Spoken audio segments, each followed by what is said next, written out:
किसान अगर अपना सामान बेच ही ना पाए तो भले ही खेत में सोना ही क्यों ना उगा लो, पेट भरेगा ही नहीं। और अब डोनाल्ड ट्रंप साहब भले ही अमेरिका में क्यों ना हो, पर क्या वो इंडिया की खेती पर सही बात बोल गए हैं? देखिए, सालों से इंडिया में खेती को गवर्नमेंट ने टैरिफ्स और रेस्ट्रिक्शन से बचाया हुआ है ताकि किसान की रोजी रोटी और देश की जो फूड सिक्योरिटी है वो बनी रहे। लेकिन अब सवाल ये उठ रहा है, क्या ये तरीका सही है?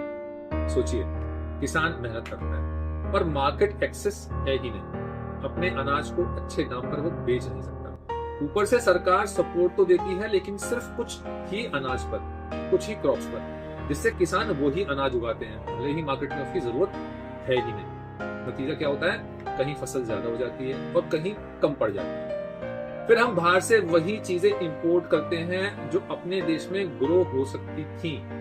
ये तो ऐसा हुआ कि घर में ऑलरेडी दाल रखी हुई है पर दाल जो है वो होटल से मंगानी पड़ी। अब ट्रंप ने क्या कहा है? उसने बोला कि इंडिया को मार्केट खोलनी चाहिए और किसानों को बराबरी का मौका देना चाहिए।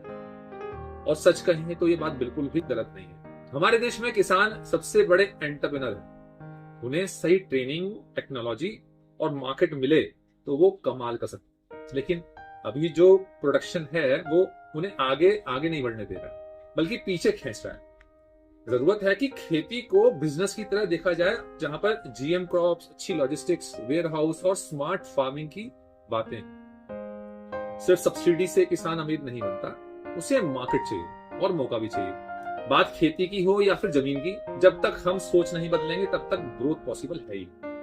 हमारे देश में किसान दुनिया के सबसे बड़े एंटरप्रेन्योर हैं, बिना एमबीए के और बिना किसी फंडिंग के। हर साल रिस्क उठाते हैं और अगर इन्हें सही ट्रेनिंग मिले, लेटेस्ट टेक मिले और मार्केट एक्सेस मिले तो ये खेती को एक प्रॉफिट मेकिंग इंडस्ट्री बना सकते हैं। आज कई किसान अपनी जमीन बेच रहे हैं या लीज पर दे रहे हैं ताकि वहां पर स्मार्ट सिटीज, एक्सप्रेसवेज या फिर इंडस्ट्रियल जोन्स बन सके। कुछ हद तक ये डेवलपमेंट्स हैं, लेकिन सवाल ये है कि क्या वो जमीन जो हर साल अनाज उगाकर लाखों लोगों का पेट भर सकती थी, क्या अब बस सीमेंट और कंक्रीट में बदल जाएगी? किसान अगर चाहें तो अपनी जमीन का इस्तेमाल खुद के बिजनेस के लिए कर सकते हैं। Agro warehousing, cold storage, organic farming या एग्री टूरिज्म जैसे मॉडल्स बहुत सारे मार्केट के अंदर हैं। लेकिन अफसोस ये है कि किसानों को जमीन का सिर्फ बेचने का ऑप्शन समझाया जा रहा है, बिजनेस करने का बिल्कुल नहीं। ये थी हमारी आज की हल्की फुल्की सी लेकिन सोचने वाली बात, जो ट्रंप के नाम से शुरू हुई थी पर इंडिया के गांव और जमीन की हकीकत तक पहुंच गई। अगर आपको ये वीडियो अच्छा लगा हो तो लाइक, शेयर और कमेंट जरूर कीजिएगा और बताइए, क्या आपको लगता है कि किसान को मार्केट एक्सेस के साथ साथ रियल एस्टेट में भी स्मार्ट पार्टिसिपेशन मिलना चाहिए?